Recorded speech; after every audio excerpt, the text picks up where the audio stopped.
Cara mengobati anak ayam yang ngorok, gunakan dosiped.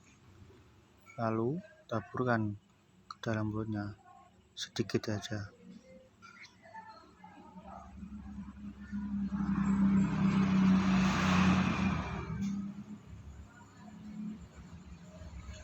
Setelah itu,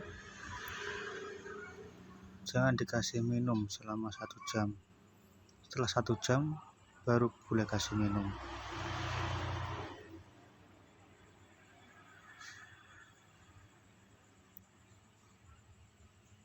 Lakukan sehari 2 kali, berhasil maksimal.